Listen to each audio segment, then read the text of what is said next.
Hey everyone, my name's the Ragamuffin Man, and in today's video we're going to be taking a look at a brand new TCG called Round Table. So in Round Table we go back to medieval Britain where we are controlling knights and we're taking over territories, we're assigning titles. Oh my god, this game is so good. So make sure to stick around and see a full review, but before we get into it, make sure to hit that subscribe button. So before we get into the review itself, let's take a quick high-level overview as to what Round Table actually is. So Round Table is a competitive trading card game where two players take control of knights set in old Britain where they are fighting to take over territories. Different regions are worth different points depending on their defense value. Whoever has the most points at the end of the game wins. So in order to capture these regions, what we do is we have to use our resources to bring out knights. Those knights can be given equipment, they can be assigned titles, and then we'll send those knights off to try and capture the different regions in the game. Our opponent will be trying to do the same thing, and they can stop our knights by using quests or by using redirects.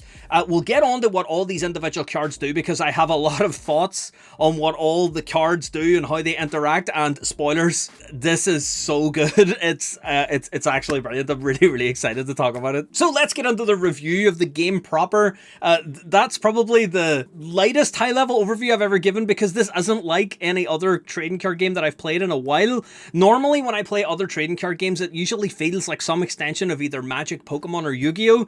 But this game feels like none of those. If you're looking for a breath of fresh air, then you need to play Round Table. You need to get your hands on it somehow.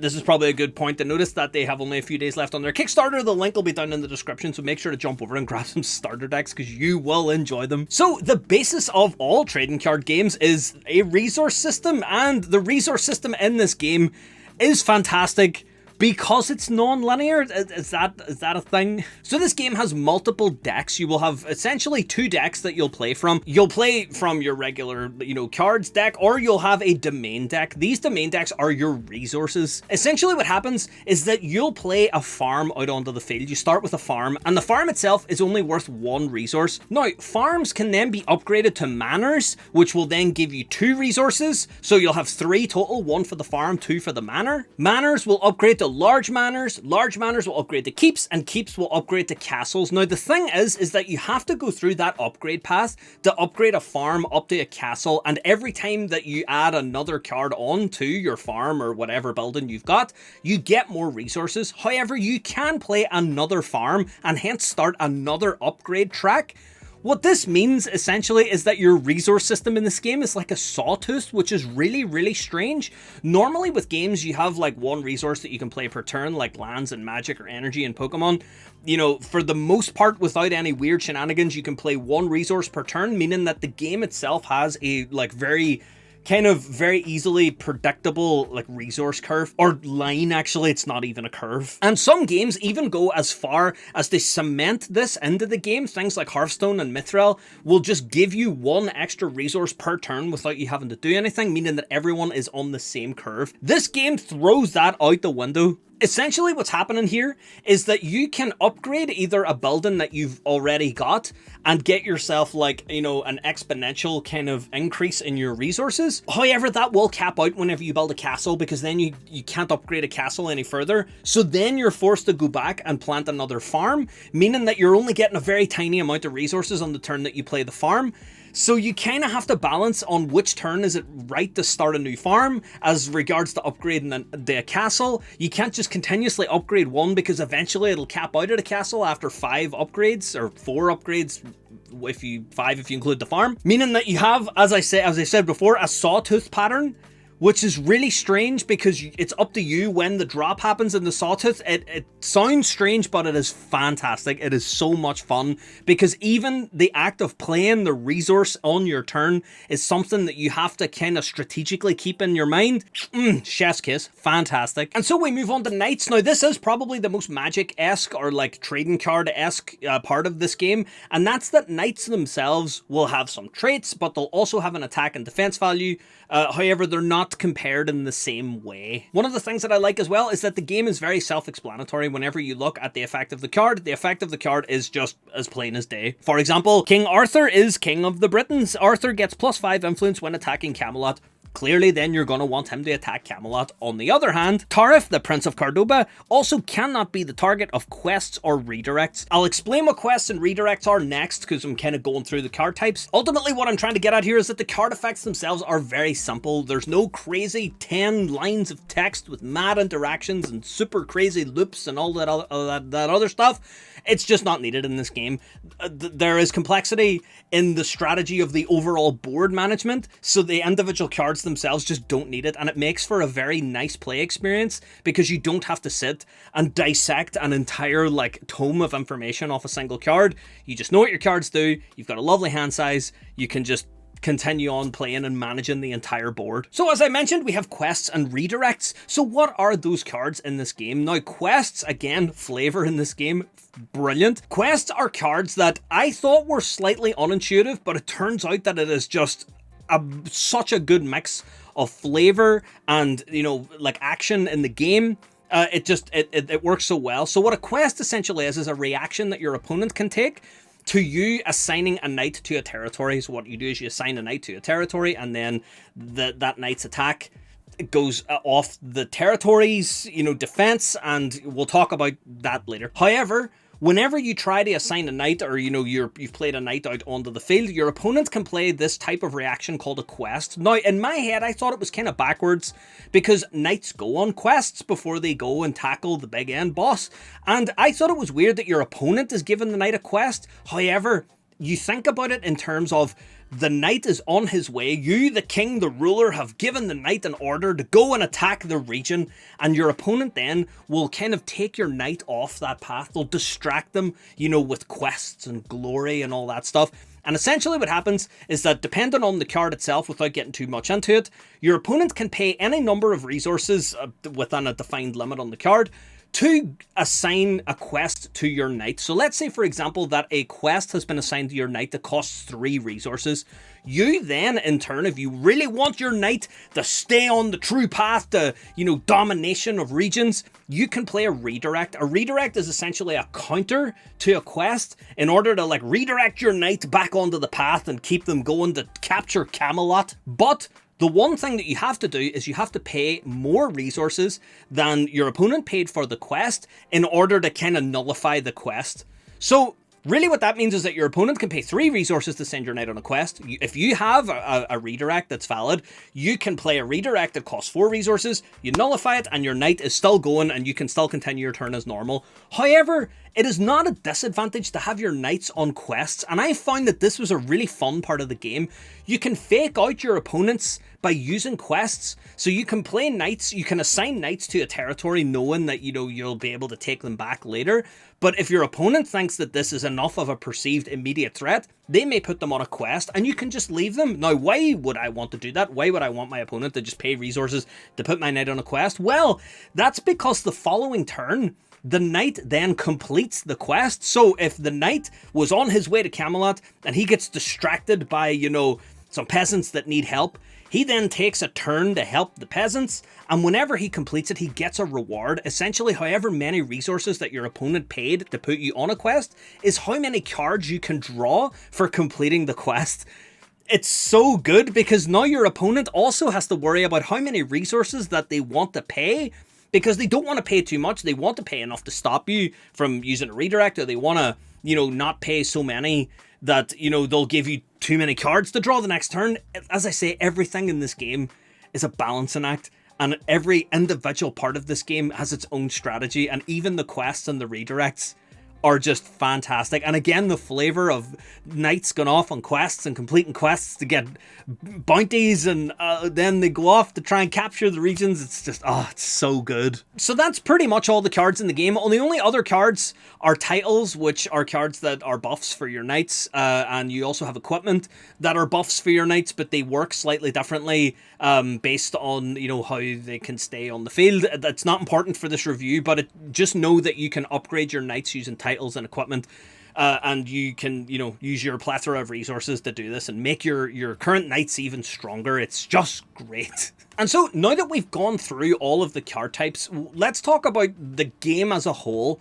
So As a whole, the flavor of this game is fantastic. The way that the turns work is that you have 4 seasons. Instead of having phases of your turn, you have 4 seasons. It's the quickest that I've ever learned a turn order without having to actually refer to, like the rules. A lot of times whenever I'm playing these games, like there isn't a lot of YouTube material out there.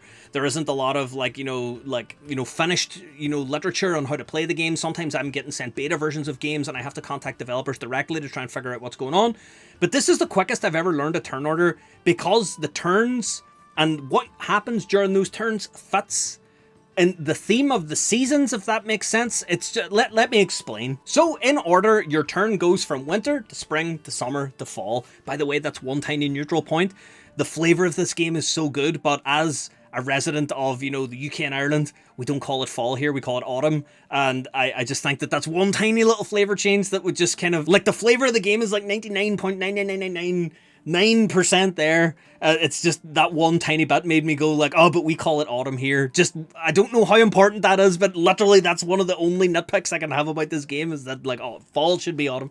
Anyways, in the winter step, what happens is that that's essentially just your reset step. You ready all of your knights and, you work out how many resources you have available for the turn. In flavor terms, how this works is that, like, everyone's inside for winter. It's cold. No one's outside doing anything. You can't tend the fields. You can't do training. Like, everyone's just trying to survive the winter. And so everyone's getting ready for the year ahead, and so that's your ready step.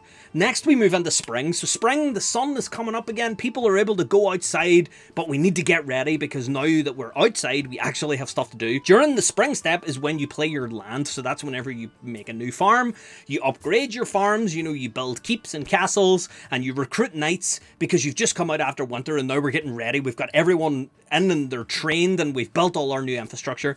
Next, we have summer. Summer is our campaigning step. The weather is great. Everyone's trained. We have our resources spent. We're ready to go. And so we set out on our quests to take over all of the various regions and try to expand our kingdom and our borders. And then finally, we move into autumn or fall. And in the autumn season, we're coming back. We do all of our resolutions for the turn. We check and see if any regions have been captured. Essentially, this is just your end of turn steps. But because it's autumn, it makes sense because all of the knights who've been away campaigning are coming back. They're taking stock of what's happened during the summer and they're settling in for the winter. Absolutely fantastic. At any point, you can just see on the little turn tracker, like, oh, it's summer, I know what I'm supposed to be doing. Or, oh, it's winter, I know what happens during winter in this theme. It just, again, a lot of games don't add flavor to the tiny parts like this. Like, they'll just call it like phase 1, phase 2, battle phase, draw phase. But where there is an opportunity in this game to add flavor, the developers have done it, and it just, again, goes to creating an overall super pleasant gaming experience. So after gushing for the better part of like 20 minutes over this game, there are 2 tiny things that I would like to put on there that I wasn't too sure about. And again, these are very small. I absolutely love this game, so these are really going to be minor in comparison to all the good things I said.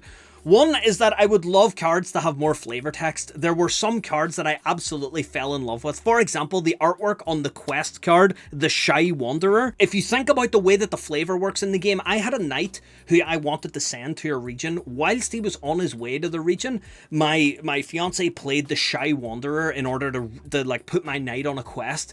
I would love to know what the Shy Wanderer was. I would love to know the resolution to that, because I then, in that same turn, I didn't play any redirects. I just let the knight complete the quest on the next turn. I would love to know what the ending of that quest was. I would love to have some flavor or some way of showing me that, like, my knight saw, like, a spooky apparition in the forest and was compelled to go in to investigate the, horrible noises that were happening inside, and then, like, read the story of, like, the epic battle at the end in which my knight managed to slay the demon and then, collect the bounty from all of the villagers that were being terrorized. Like, I know it does nothing to the game itself in terms of resources and furthering, your victory points. However, like, just tiny things like that would just be so much fun in terms of flavor, because the flavor in this game, as I said before, is fantastic. Tiny things like that would just really, really push this over the edge to being like almost a story experience as well. Like, you could tell stories of like all of the crusades that your knight went on. You could do promos of quests, or have like certain quests give certain victory points, maybe, who knows. There's so much room for expansion just in terms of flavor. It's so refreshing to see a game designed in this way. And finally, the only other issue that I had, which is probably the only real issue that I had, was that it felt like I was controlling knights rather than armies. From my perspective, the way that I viewed me playing the game is that I viewed that I was like the commander of everything that was going on. Like I was the king who was controlling everything that was happening, and I was sending out all of these units. However, because all of the quests are just individual knights with individual traits, I felt like I was just sending individual knights going out. So in the Great Battle for Camelot, whenever I was, trying to capture Camelot from my opponent, it was just my 3 knights, I think, against their 2, which didn't really feel like it was armies battling. So I think that if the game could introduce like even just a generic unit like archers, where the archers would, have like an upkeep that would increase every turn as you get more archers, it would give you something to pour extra resources into. It would give you something to play if you only have super powerful cards in your hand. Maybe, you could have like a branching path off of your, off of your resources, where you could go from like a farm to like a manor to a large manor to like, like a bastion or something, where you could have like different types of units coming out of there. Like, I don't know, like this is just me kind of riffing.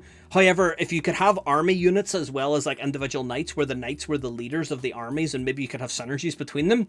Who knows, maybe that's complexity for further down the line, but it's just that I think that would make me feel more like I'm controlling an army rather than just like a group of 2 or 3 knights. So there you have it. That is my review of Round Table. I absolutely loved the game. I think there's tons of room for expansion as well. I'd love to see different armies in the future, like maybe not just stick to the Round Table side of it. Even let's get ridiculous with it, like let's have different armies, famous armies from throughout history, and we'll have like the Mongol Empire versus like, the British Empire, even though that would never happen, but like it would be cool to see how different flavors of decks would interact and have like different my mind is running away with me, which again just goes to show how much that this game like excites the imagination. It is so much fun. I'll leave a link down in the description to the Kickstarter and the official website for the game. Yeah, definitely check it out if you get a chance. And whenever you are checking it out, let them know Ragamuffin Man sent you, and let them know that you subscribed. So make sure to hit that button, make that little number go higher. Anyways, thanks very much for watching, and I'll see you guys next time.